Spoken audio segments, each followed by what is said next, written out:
Hey everyone, we're back, and this time around, all's justice again. It's been a while, and this time is to talk about my predictions. I didn't do it, I should have done, but if it's worth anything, I didn't saw any YouTube videos talking about predictions. So this is pretty much the feelings that I have for it, as well as answering some questions that I think some people might have. And obviously, I don't have the answers, but I have theories. Alright, so to start our list, I want to go with characters that were visually confirmed. Some of you guys might be confused. Monoma, Shinso, Aizawa, when I didn't brought to the channel, but yes, they've been confirmed in a V-Jump magazine, and I have some problems with that, considering that they seem to have the same plus ultra, Aizawa and Shinso specifically. It's their plus ultra 1, so the plus ultra 2 might have changed, who knows.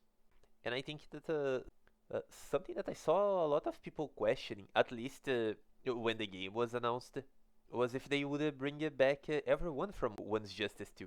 And yeah, I think they will. I have some stuff to say about that and why I think it would change, but in a very minimal level.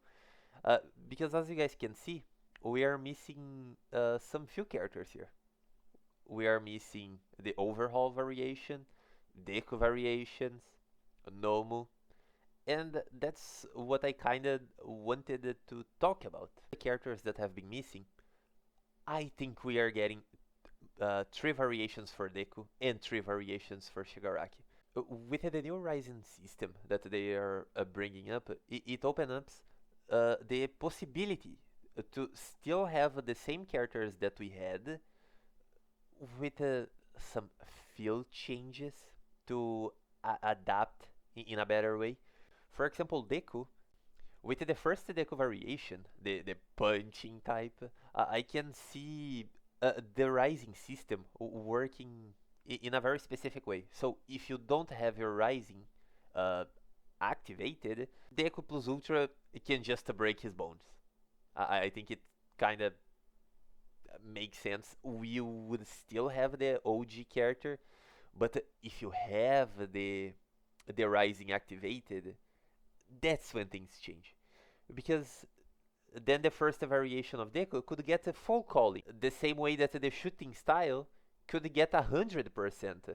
So like it's a way of adapting the 100% as well as having some variation to the first Deku without looking too basic.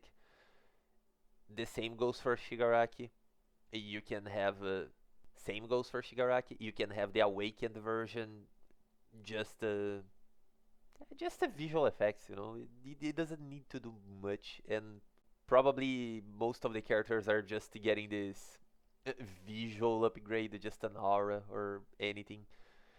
And well, as you guys can see on the image, overhaul fused version is not here because I think that he's a contestant to have his fused form being in the rising system.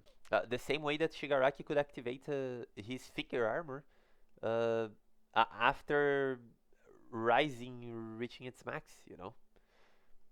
That's why I think that on the trailer we saw Deku fighting the finger armor so much, because maybe that's the Shigaraki transformation, but in the story mode he just doesn't have a timer to go back to normal. I think it kind of makes sense. It would make the battle more difficult because first, since it's the rising activated, and I said a lot of rising during this past 2 minutes, you could have something special for story mode and still bringing that to versus. Now diving in to the characters that I think that will be in game. besides the ones that are already are Class A, for example. First character coming back, but a bit different.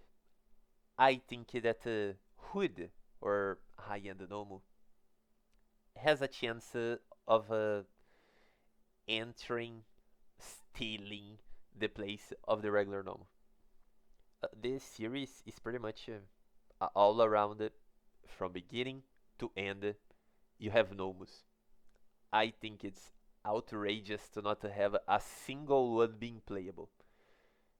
And yeah, I think that the Nomu that we got in One's Justice was lame. The guy didn't even had a Plus Ultra 2. And uh, well, the high end has more possibilities of being something. As for the second character, Spinner. Let's be real. We needed the League of Villains members in the game. If you got the whole 1A, it's only fair to have Spinner. It's a sword character. We don't have that many in the show. It could make it great. Rising system again coming to play. He could have a transformation. Most of those characters will have that. And I was even thinking, uh, maybe characters when they transform, quotes, uh,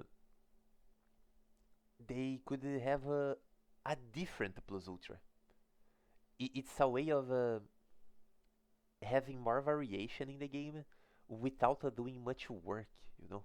Like, you don't need to design a whole new kit for Tsuyu, for example, that already doesn't have much that you can do with her kit, you know? You don't need to redesign her whole combo mechanics. No, you just make it that when you transform, you get a different Plus Ultra. And yeah, I can see that being applied to Spinner, especially because his transformation is like very drastic. Kunieda. I'll be real, I'm an anime only. I know nothing about this guy except that he appeared and he's been saved for this season finale. I really want to see what he's all about, and yeah, if he's been saved for now, he's probably a big thing, and his design is cool, so it only makes sense for him to make a cut in the game. Ibara. Why Ibara? Uh, Simple. She's in Ultra Rumble. We know that they flip assets now and then. It's just how it works. They use everything from one game to the other, and it's good for them. They develop two games at once and making tons of money. And if we have Ibarra, needless to say that Mont Lady is also making a cut. We already saw that the scenarios are bigger. They seem to be bigger. So if they're bigger, bigger characters can be a part. And I think that Mont Lady has a lot of chances of going in. Obviously, Cementos also makes a cut. It's the three characters that we have in Ultra Rumble besides Monoma that are missing basically.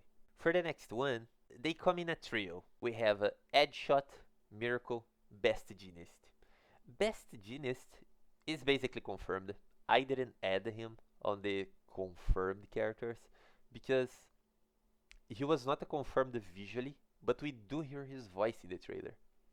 But yeah, they're telling you the story about the season finale. What are the odds that those three are not making a cut? They can't tell the story if those three are not there. I think that more Class 1B members are making a cut, and I think that Setsuna Tokage is one of them. And I have strong beliefs on why I think that she could get the slot.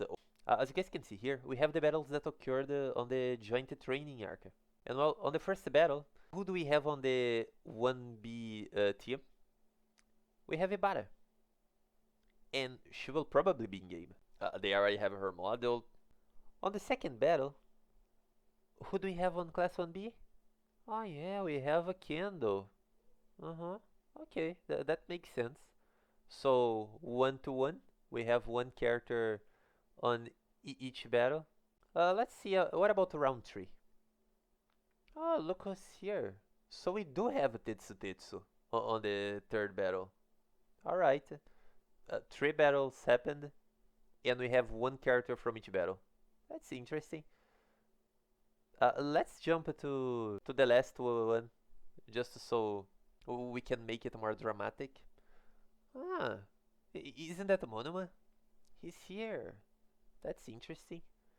But there's one battle left, and it's the battle where Bakugo was. And on Bakugo battle, well, we have some interesting characters for sure. We have Bondo. I'm sorry, Bondo is not making into the game at all. Bondo fans, it's just not happening. We have Kamakiri, which could work, but is he popular enough for that? I don't think he's popular enough for that. We have Awazi. Awazi, I think he's a solid character. He appears multiple times, but I think that we are getting Tokage. But I think we're getting Tokage because, well, I think that she works fantastically in the game. Plus, she was one of the recommended students.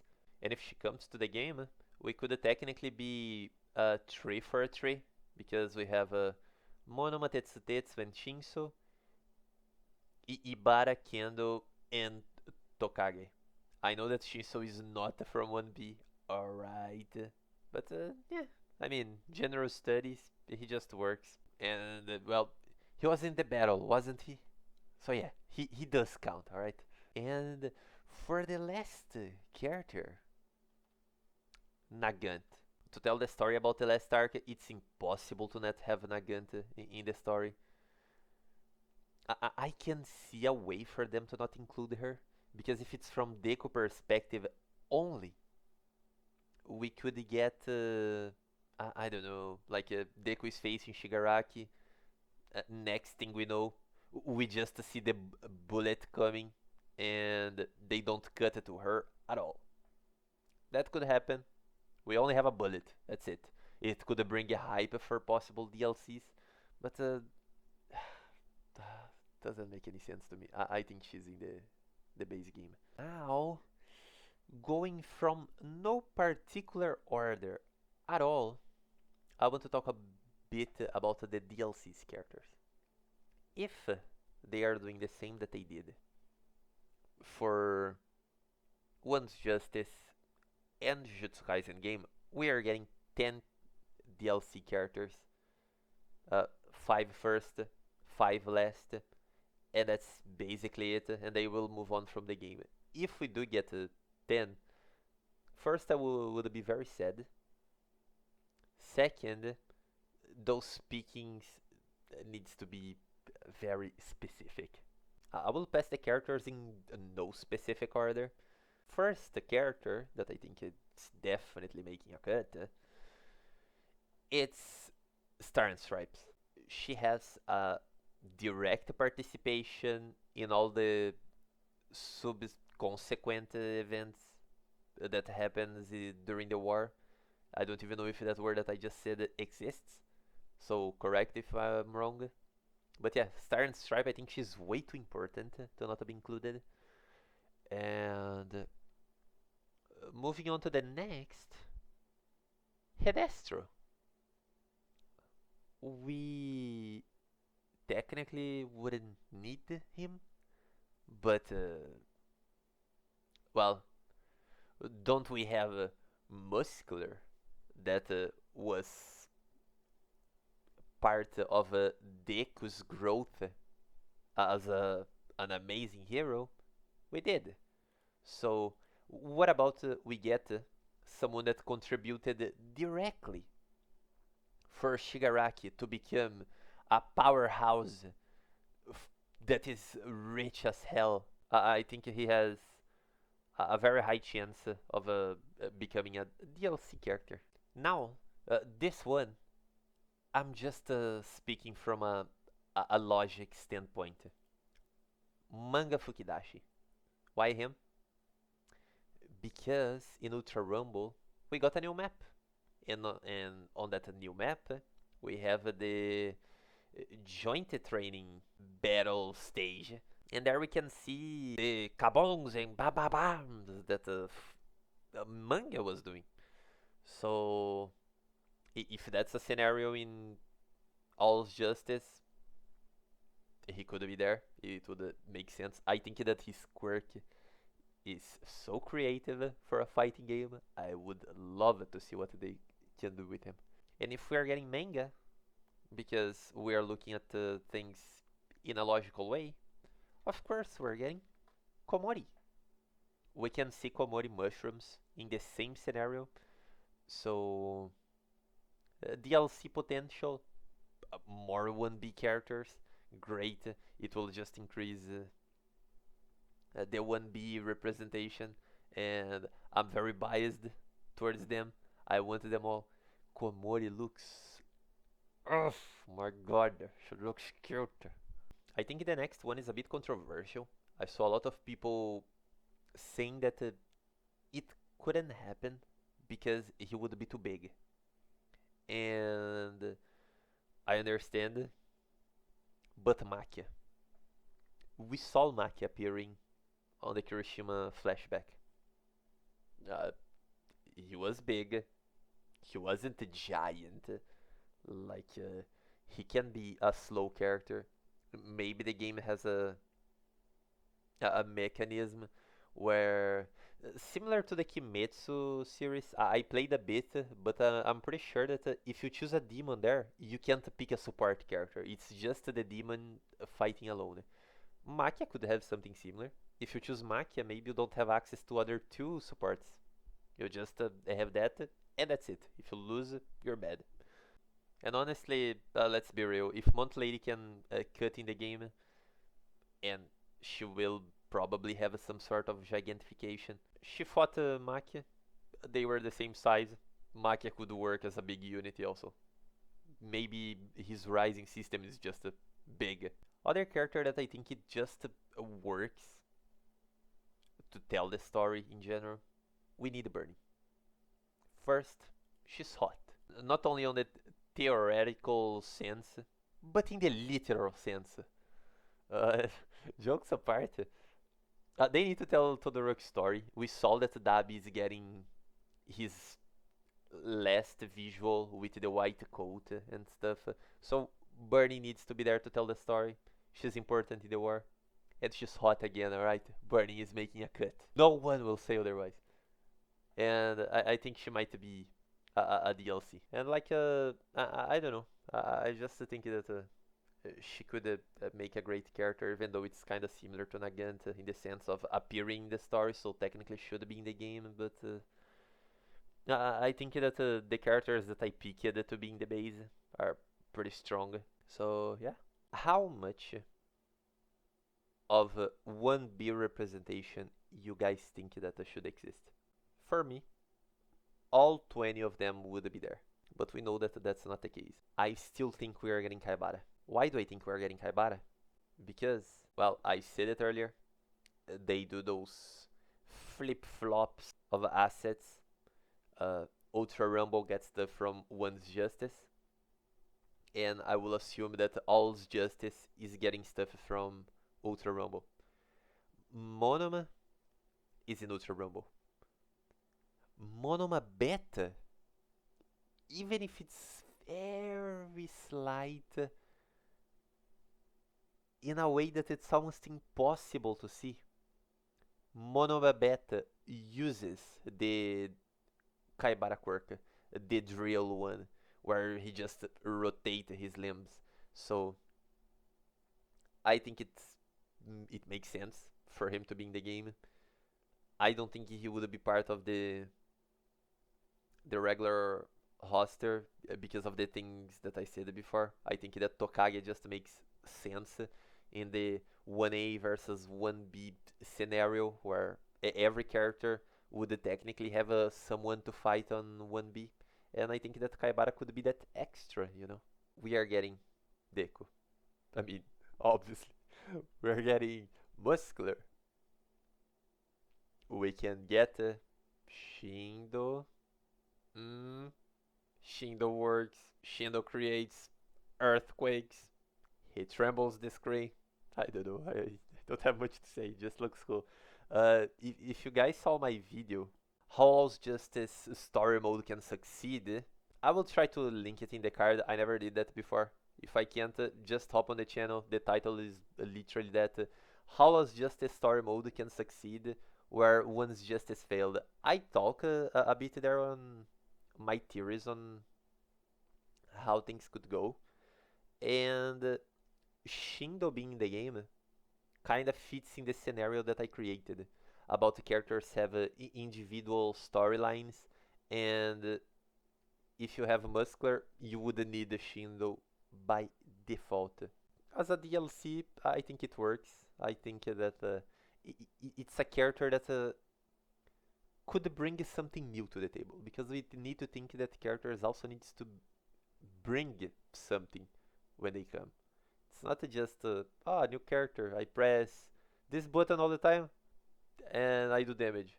Yeah, I mean, some characters obviously have that, but well, we need new mechanics. We need new cool stuff. An earthquake, man, that's a lot. Now this character, he made on the list of a bunch of popularity polls. Alright, who's that character? Mustard. Dead honest, I kinda want Mustard in the game. I think his visual is dope. But he's simple. He's just wearing a gas mask. It's nothing that great. Gas masks are super cool. What are you on about? Uh, well, he appeared on a bunch of lists, so people have put him there. And Ultra Rumble already uses the concept of having him closing the map with the gas. He would be another character to have again, because we are getting Nagant. She has an elbow that becomes a sniper. I don't think we are getting snipe in the game. Besides shooting, what else he could do, you know? But Mustard, no. He has a gun. He has gas. He just works, I feel. And for the last character that I think it could be added through the DLCs. Do you guys think I left the best for last? I maybe have. And this character is Nana Shimura. It's Nana Shimura. We would have another alpha holder. The Naruto games were known for the fan service. They just to have characters that technically never did anything together, have ultimate attacks together. Why not have Nana Shimura? We could have like a Plus Ultra with her and All Might and Gran Torino, for God's sake. I don't know. It just works as fan service, and I'm all in for that. I think that Nana Shimura can build so much hype. Like, it's probably one of the few characters that it would make sense to fight so much in the air, you know. I just like the idea of picking her for even the last character from the DLCs. Like, end the DLC cycle with Nana Shimura. Well, guys, that was my list. Yes, I know, I took a while. Hope you guys liked it. Any suggestions? Comment down below. Want to see your guys' opinions. Subscribe, like. Bye bye.